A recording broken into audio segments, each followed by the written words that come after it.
मित्रों, क्या आप ये जानना चाहते हैं कि मृत्यु के बाद आपकी आत्मा कहाँ जाएगी, या फिर ये कि संसार में किए हुए किस पाप की आपको नरक में क्या सजा मिलेगी? अगर आपका उत्तर हाँ है तो बता दें कि सनातन धर्म के गरुड़ पुराण में आपकी इस तरह की सभी जिज्ञासाओं के उत्तर अच्छी तरह से समझाए गए हैं। आपकी जानकारी के लिए बता दें कि गरुड़ को कश्यप ऋषि का पुत्र और भगवान विष्णु का वाहन माना जाता है।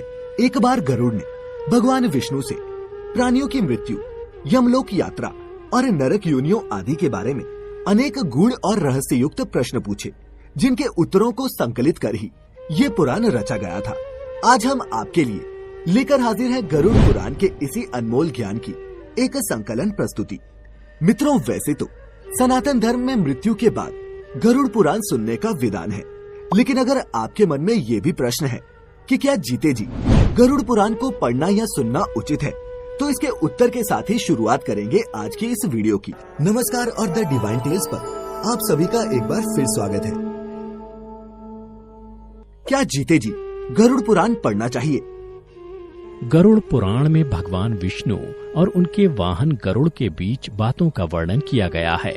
मित्रों, अक्सर देखने को मिलता है कि जब किसी परिवार में किसी की मृत्यु हो जाती है या कोई मृत्यु शैया पर होता है तो गरुड़ का पाठ कराया जाता है, और यही सब देखकर लोगों के मन में भय घर कर जाता है कि जीवित मनुष्य गरुड़ पुराण का ना तो पाठ ही कर सकता है और ना ही इसे अपने पास रख सकता है। परंतु मित्रों, सच यह नहीं है, क्योंकि गरुड़ पुराण के शुरुआत में ही इसके पाठ करने से संबंधित महात्म्य के बारे में बताया गया है, जिसके अनुसार यदि कोई जीवित मनुष्य अपने जीवन में इस पवित्र पुराण का पाठ करता है तो विद्या, यश, सौंदर्य, लक्ष्मी, विजय और आरोग्य आदि के विषय में ज्ञान की प्राप्ति होती है। जो मनुष्य इसका नियमित पाठ करता है या सुनता है वह सब कुछ जान जाता है और अंत में उसे स्वर्ग की प्राप्ति होती है। जो मनुष्य एकाग्रचित होकर इस महापुराण का पाठ करता है, सुनता है अथवा सुनाता है, या जो इसको लिखता है अथवा लिखाता है या पुस्तक के ही रूप में इसे अपने पास रखता है, वह यदि धर्मार्थी है तो उसे धर्म की प्राप्ति होती है, और यदि वह अर्थ का अभिलाषी है तो अर्थ प्राप्त करता है। जिस मनुष्य के हाथ में यह महापुराण विद्यमान है उसके हाथ में ही नीतियों का भंडार है। जो प्राणी इस पुराण का पाठ करता है या इसको सुनता है वह भोग और मोक्ष दोनों को प्राप्त कर लेता है। इस महापुराण को पढ़ने एवं सुनने से मनुष्य के धर्म, अर्थ, काम और मोक्ष इन चारों पुरुषार्थों की सिद्धि हो जाती है।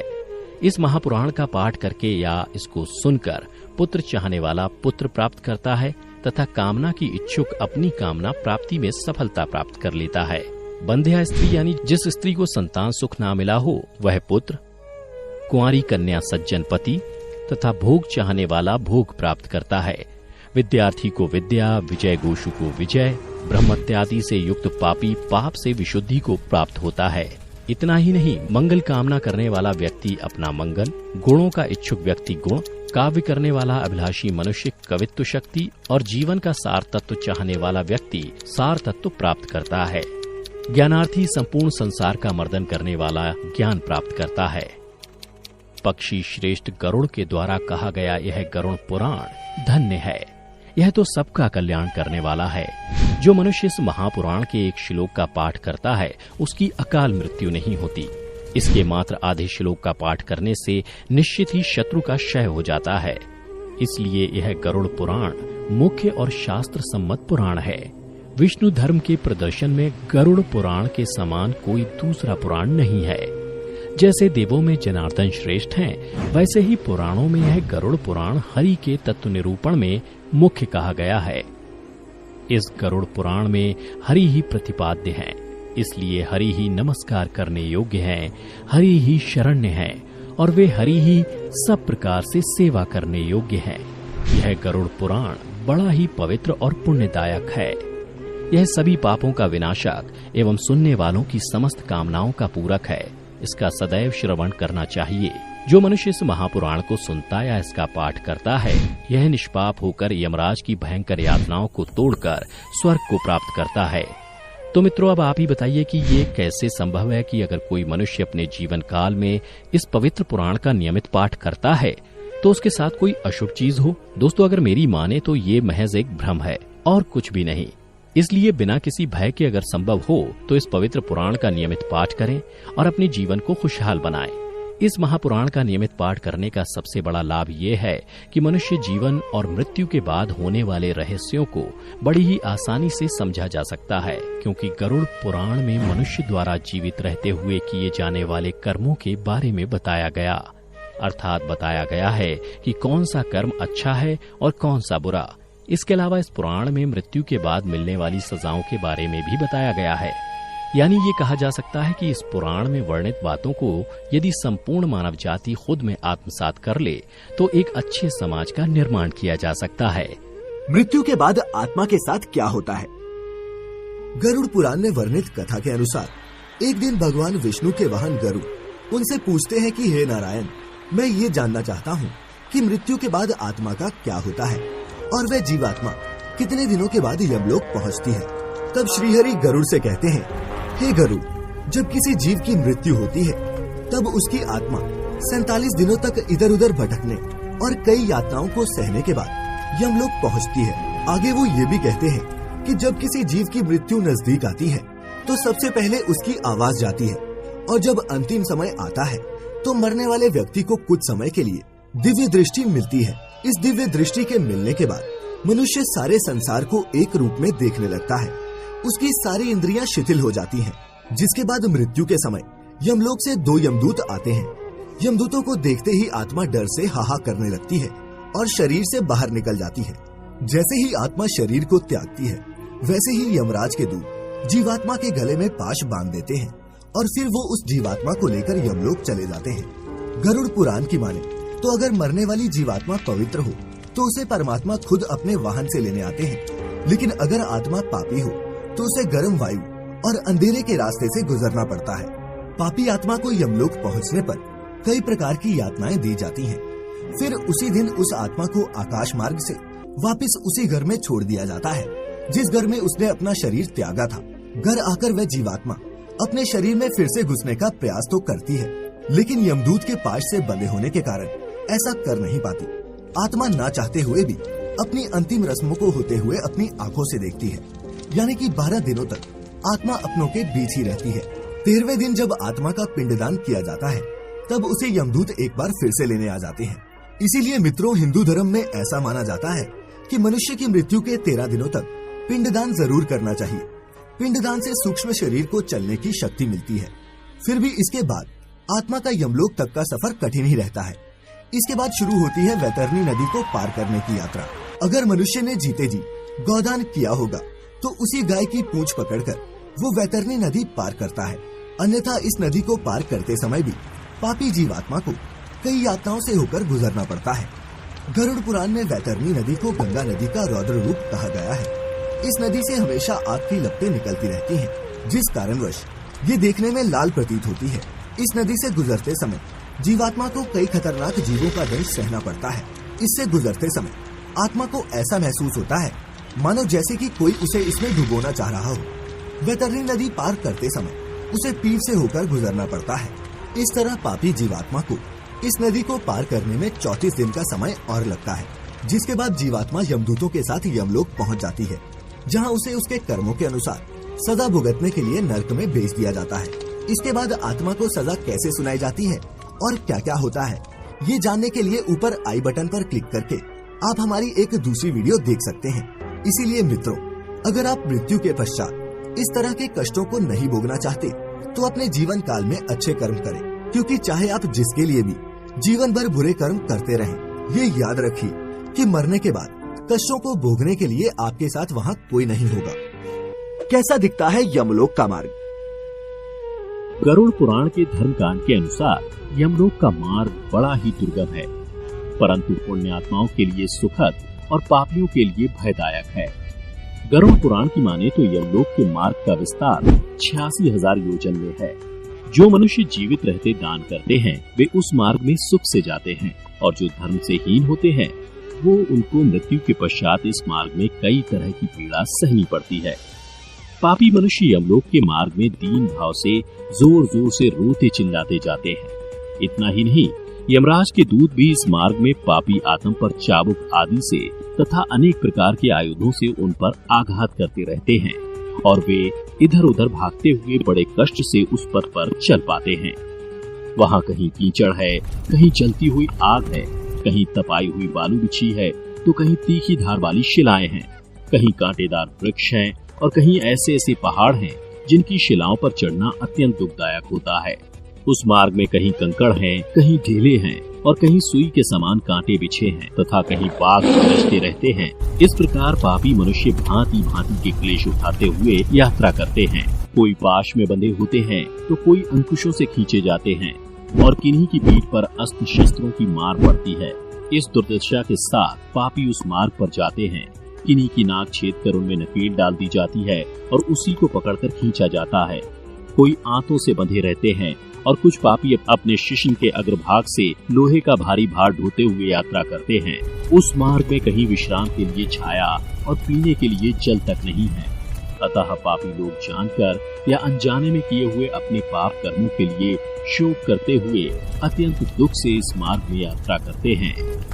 वहीं जो मनुष्य उत्तम बुद्धि वाले, मानव, धर्मनिष्ठ और दानशील होते हैं, वे अत्यंत सुखी होकर धर्मलोक की यात्रा करते हैं। अन्न देने वाले स्वादिष्ट अन्न का भोजन करते हुए जाते हैं। जिन्होंने जलदान किया है वे भी अत्यंत सुखी होकर उत्तम दूध पीते हुए यात्रा करते हैं।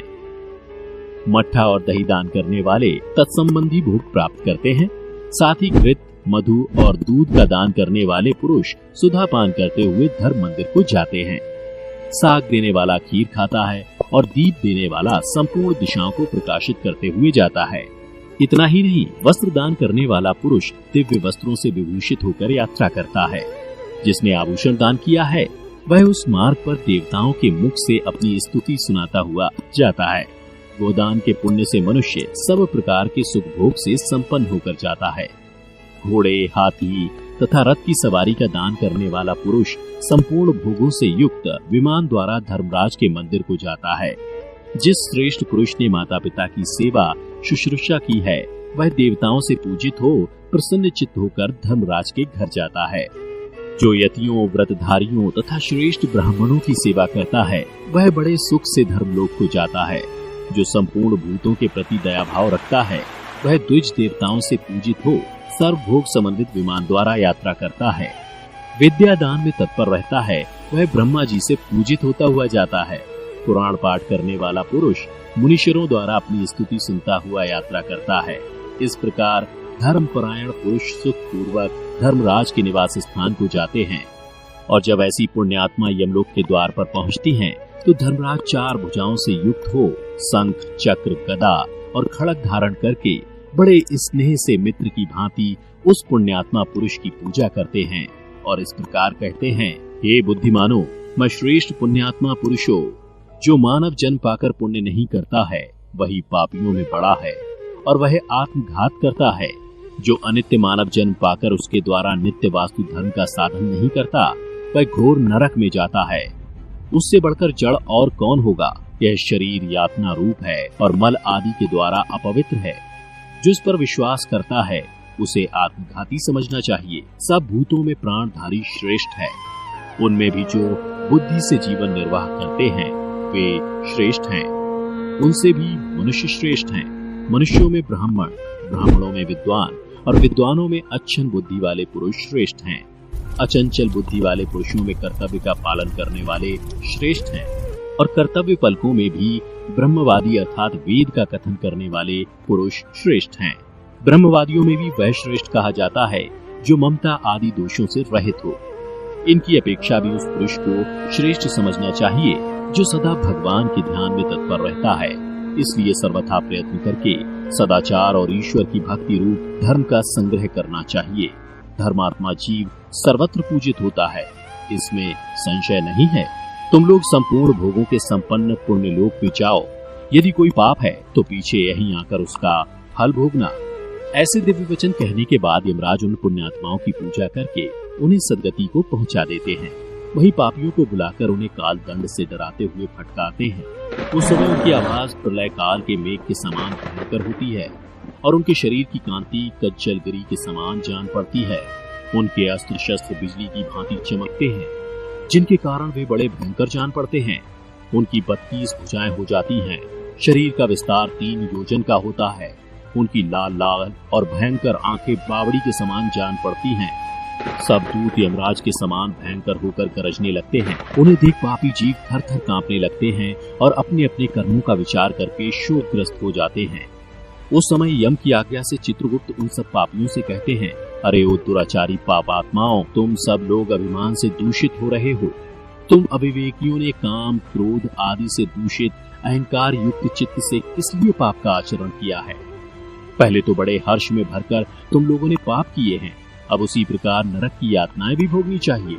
अपने कुटुंब, मित्र और स्त्री के लिए जैसा पाप तुमने किया है, उसी के अनुसार कर्मवश तुम यहाँ आ पहुँचे हो। अब अत्यंत दुखी क्यों हो रहे हो? तुम ही सोचो, जब पहले तुमने पापाचार किया था, उस समय यह क्यों नहीं विचार किया कि यमराज इसका दंड अवश्य देंगे। कोई दरिद्र हो या धनी, मूर्ख हो या पंडित, और कायर हो या वीर, यमराज सबके साथ समान बर्ताव करने वाले हैं। चित्रगुप्त का यह वचन सुनकर वे पापी भयभीत हो अपने कर्मों के लिए शोक करते हुए चुपचाप खड़े रह जाते हैं। तब यमराज की आज्ञा का पालन करने वाले क्रूर, क्रोधी और भयंकर दूत इन पापियों को बलपूर्वक पकड़कर नरकों में फेंक देते हैं। वहां अपने पापों का फल भोगकर अंत में शेष पाप के फलस्वरूप वे भूतल पर आकर स्थावर आदि योनियों में जन्म लेते हैं और इस तरह पापी आत्मा को जन्म मरण के चक्र से मुक्ति नहीं मिलती। कैसी दिखती है वैतरणी नदी? गरुड़ पुराण के धर्मकांड के प्रेतकल्प अध्याय के अनुसार एक दिन पक्षी श्रेष्ठ गरुड़ भगवान श्री कृष्ण से पूछते हैं कि हे प्रभु, मृत्युलोक और यमलोक के बीच जो वैतरणी नदी स्थित है, उससे जीवात्मा का क्या संबंध है और उन्हें इस नदी में किस तरह की सजा भुगतनी पड़ती है और पापी आत्मा इससे कैसे पार करते हैं? तब भगवान कृष्ण ने कहा कि हे गरुड़, यमलोक के मार्ग में स्थित वैतरणी नदी देखने में बड़ी ही भयानक है और जो भी पापी आत्मा मरने के बाद इस नदी से होकर गुजरती है, उसे बड़ा ही भयभीत कराती है। यह महाभयानक नदी पीप और रक्त रूपी जल से परिपूर्ण है। इतना ही नहीं, यह नदी मांस और कीचड़ से भरी हुई है। यह नदी पापियों को देखकर कई तरह के भयाक्रांत स्वरूप को धारण कर लेती है। पापी आत्मा की नदी में प्रवेश करते ही इस नदी का जल पात्र के मध्य में घी की भांति तुरंत खौलने लगता है। उसका जल कीटाणुओं एवं वज्र के समान सूंड वाले जीवों से व्याप्त है। साथ ही इस नदी में घड़ियाल, वज्रदंत तथा इनके ही जैसे अनेकों हिंसक एवं मांस भक्षक जलचरों से भरी हुई है। और नदी में जैसे ही पापी आत्मा का प्रवेश होता है, वह 12 सूर्य की गर्मी के समतुल्य तपने लगती है। उससे उस महाताप में पापी चिल्लाते हुए करुण विलाप करने लगते हैं। ताप के कारण पापी आत्मा अपनों को पुकारने लगती है और जब कोई उसके पास नहीं आता तो वो उस भयंकर धूप में इधर उधर भागने लगती है और तब उसे ताप बर्दाश्त नहीं होता तो वह आत्मा उस दुर्गंधपूर्ण जल में डुबकी लगाती है और अपनी आत्मग्लानि से व्यथित होती है। फिर श्री कृष्ण कहते हैं कि हे गरुड़, कुछ जीवात्माएं ऐसी भी होती हैं जिन्हें मृत्यु के पश्चात इसी वैतरणी नदी में रहना पड़ता है। जैसे कि जो अपने जीवन काल में आचार्य, गुरु, माता पिता एवं अन्य वृद्ध जनों की अवमानना करते हैं, उसे इसी महानदी में रहना होता है। इसके अलावा जो जीवात्मा अपने जीवन काल में अपनी पवित्रता, सुशीला और धर्मपरायण पत्नी का परित्याग करते हैं, उनको सदैव के लिए उसी महाघिनौनी नदी के जल में वास होता है। साथ ही जो जीवात्मा जीवित रहते हुए अपने स्वामी, मित्र, तपस्वी, स्त्री, बालक एवं वृद्ध का वध करते हैं, वे इसी महानदी में ही गिरते हैं। साथ ही आग लगाने वाला, विष देने वाला, झूठी गवाही देने वाला, मद्य पीने वाला, यज्ञ का विध्वंस करने वाला, राजपत्नी के साथ गमन करने वाला, चुगलखोरी करने वाला, कथा में विघ्न करने वाला, स्वयं की दी हुई वस्तु का अपहरण करने वाला, खेत की मेड़ और सेतु को तोड़ने वाला, दूसरे की पत्नी को प्रदर्शित करने वाला, प्यासी गायों की बावली को तोड़ने वाला, कन्या के साथ व्यभिचार करने वाला, कपिला का दूध पीने वाला, शूद्र तथा मांस भोजी ब्राह्मण मरने के बाद वैतरणी नदी में वास करते हैं। इन सब के अलावा अहंकारी, पापी तथा अपनी झूठी प्रशंसा करने वाला, कृतघ्न, गर्भपात करने वाला वैतरणी में निवास करता है। परंतु इन पापी जीवात्माओं में जिसने मकर और कर्क की संक्रांति सूर्य, चंद्र ग्रहण, संक्रांति, अमावस्या अथवा अन्य पुण्य काल के आने पर श्रेष्ठतम दान दिया हो, उसे एक निश्चित समय के पश्चात इस नदी से यमदूतों के द्वारा निकाल लिया जाता है। इसलिए प्राणियों को चाहिए कि वे जीवित रहते दान करें और धर्म का संग्रह करें।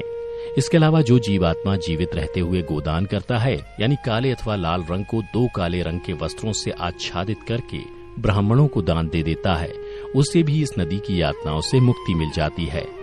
इसलिए हिंदू धर्म में मृत्यु से पहले गोदान कराया जाता है। ऐसा माना जाता है कि गोदान करने से मनुष्य उसी गाय की पूंछ पकड़कर उस नदी को पार करता है और उसे सुकर्म के प्रभाव से ऐहिक और पारलौकिक सुख की प्राप्ति होती है। इसीलिए दोस्तों, मनुष्यों को चाहिए कि वह अपने जीवन काल में अधिक से अधिक धर्म का संग्रह करे, जिससे कि उसे मृत्यु के बाद किसी तरह का कष्ट न झेलना पड़े। कैसा दिखता है यमलोक? गरुड़ पुराण में जब गरुड़ भगवान श्री हरि विष्णु से यमलोक के विषय में प्रश्न करते हैं, तब उत्तर में भगवान यमलोक तक जाने वाले रास्तों और यमलोक की व्याख्या करते हैं। तो आइए जानते हैं भगवान विष्णु ने यमलोक का वर्णन किस प्रकार किया है। वास्तव में यमलोक उन्हीं आत्माओं को ले जाया जाता है जो पापी होते हैं। यमलोक में यमराज निवास करते हैं। जिन आत्माओं ने अच्छे कर्म किए होते हैं, जैसे दया, दान आदि, उनको स्वर्ग लोक की प्राप्ति होती है। जब किसी पापी व्यक्ति की मृत्यु का समय निकट होता है, तब यमराज के दूत उसके पास आते हैं और जैसे ही आत्मा शरीर से बाहर निकलती है, यमदूत आत्मा को अपने साथ यमलोक ले जाते हैं। यमदूतों का रूप बहुत ही भयंकर है। ये डरावने दिखते हैं और आत्मा को प्रताड़ित करते हुए यमलोक लेकर जाते हैं। इसका अर्थ है कि शरीर त्यागते ही पापी आत्माओं को प्रताड़ना मिलना आरंभ हो जाती है। यमदूत जिन रास्तों से आत्मा को यमलोक लेकर जाते हैं, ये रास्ते भी बहुत डरावने और कष्टदायी हैं। आत्मा को राहत प्रदान करने वाली एक भी वस्तु इन रास्तों पर नहीं पाई जाती। इन रास्तों में भयंकर गर्मी होती है और पानी की एक बूंद से लेकर वृक्ष की छाया तक कुछ भी नहीं मिलता। ये मार्ग पिघले हुए लावा के समान तपते हुए, कांटों से भरे हुए और भूमि अग्नि के समान गर्म है। रास्ते में मिलने वाली प्रताड़नाओं से आत्मा अपने परिजनों को बहुत याद करती है और भावों में बहकर तड़पने लगती है। और दोस्तों, ऐसे कष्टों को सहन करते हुए अंततः आत्मा यमलोक पहुंचती है। आइए अब जानते हैं गरुड़ पुराण के अनुसार यमलोक कैसा है। यमलोक 86,000 योजन के क्षेत्र में फैला हुआ है। हमारी गणना के अनुसार एक योजन लगभग 1000 किलोमीटर के बराबर है। यमलोक के 4 द्वार हैं। दक्षिण और दक्षिण पश्चिम में यमपुरी है। यमपुरी की दीवारें इतनी शक्तिशाली हैं कि इन्हें भेदना असंभव है और यहाँ यमराज की अनुमति के बिना देवता भी नहीं प्रवेश कर सकते। यमपुरी में यमराज समेत उनके सभी दूतों के निवास स्थान हैं। गरुड़ पुराण में उल्लेखनीय है कि यमपुरी बिजली के समान चमकती है। भगवान विष्णु यमराज के भवन का व्याख्यान करते हुए कहते हैं कि यमराज के भवन की चमक स्वर्ण के समान है और यहाँ हमेशा कर्ण प्रिय ध्वनि सुनाई देती रहती है। अनगिनत प्रकार के पुष्प इस भवन को सुगंधित करते रहते हैं। इस भवन में एक बेहद आकर्षक सिंहासन है, जहाँ स्वयं यमराज विराजमान होते हैं और अनेक गंधर्व और अप्सराएं उनकी सेवा के लिए उपस्थित रहते हैं। यहाँ पर यमराज की सभा भी लगती है। गरुड़ पुराण के अनुसार इस सभा में केवल धर्म के मार्ग पर चलने वाली आत्माएं प्रवेश कर सकती हैं। ऐसी आत्माएं जिन्होंने कभी असत्य न कहा हो, वे आध्यात्मिक प्रवृत्ति की हो, शांत स्वभाव की हो और जिन आत्माओं ने दान पुण्य किया हो, उनको ही यमराज की सभा में आने का अवसर प्राप्त होता है। इस प्रकार की आत्माओं के साथ यमराज मित्रता का व्यवहार करते हैं। ऐसी आत्माओं और यमराज समेत इस सभा में बहुत से ऋषि मुनि और तपस्वी भी उपस्थित होते हैं। यमपुरी के मध्य में चित्रगुप्त का भवन है, जो बहुत आकर्षक और भव्य है।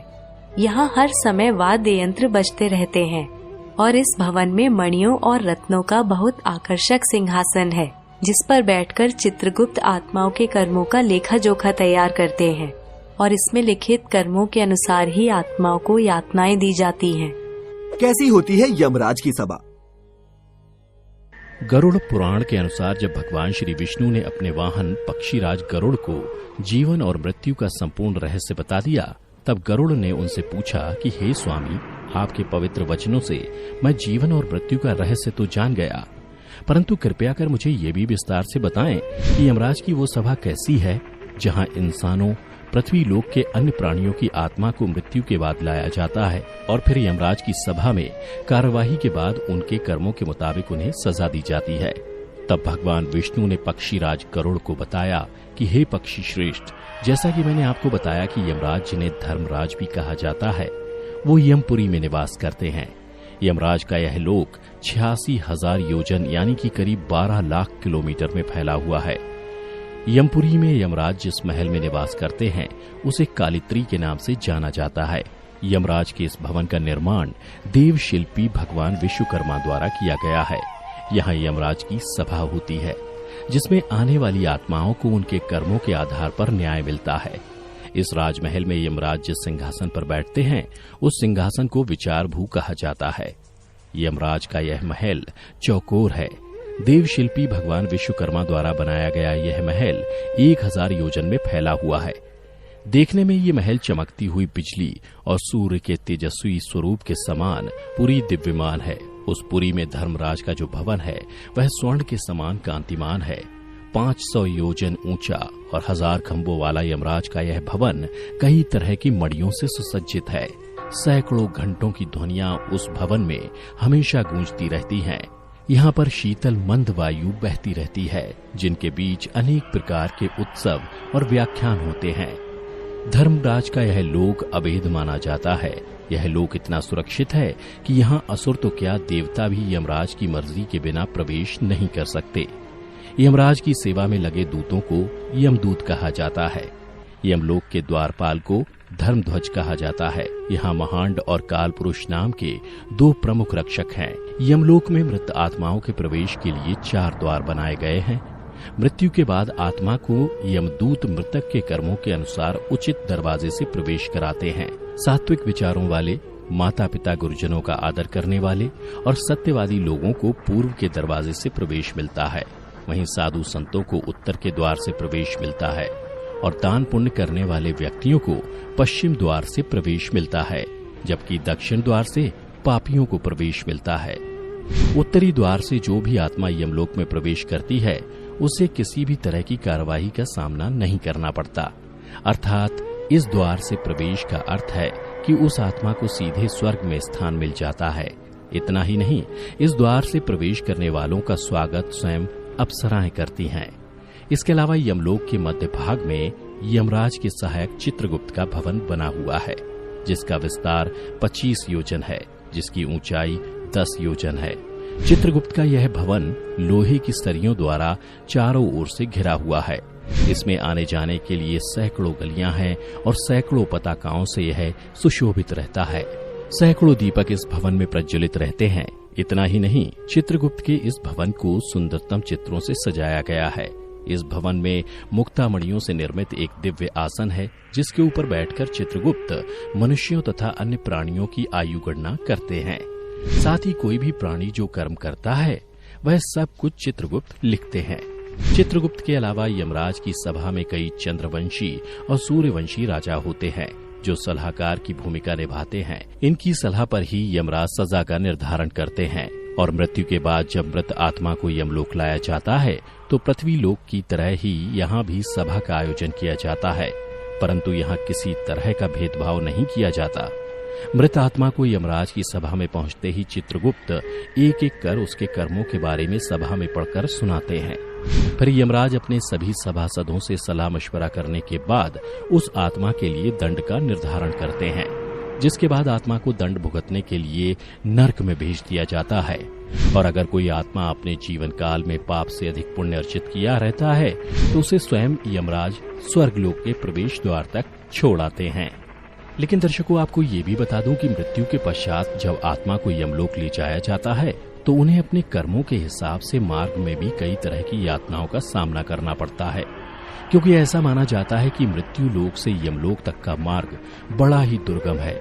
इस मार्ग में हमेशा अग्नि दहकती रहती है और जब कोई पापी आत्मा इस मार्ग से होकर गुजरती है तो उसका पांव जलने लगता है, जिसकी वजह से उसके पांव में फोड़े हो जाते हैं जो बड़ी ही पीड़ादायक होते हैं, जबकि पुण्यात्मा को यही मार्ग शीतलता प्रदान करती है। इस मार्ग में वृक्षों की कोई छाया भी नहीं है जहां वह विश्राम कर सके। इतना ही नहीं, दुरात्मा के लिए उस मार्ग में अन्नादि की भी व्यवस्था नहीं है जिससे वह अपने प्राणों की रक्षा कर सके।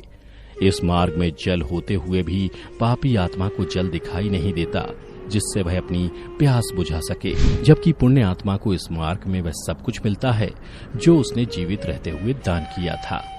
इसीलिए हिंदू धर्म में कहा गया है कि मनुष्य को चाहिए कि वह अपने से अधिक वस्तुओं का दान करे ताकि उसे मृत्यु के पश्चात किसी भी तरह की तकलीफों का सामना न करना पड़े, क्योंकि मृत्यु के पश्चात मनुष्यों के साथ साथ वही जाता है जो उसने अपने जीवन काल में पाप या पुण्य अर्जित किया होता है।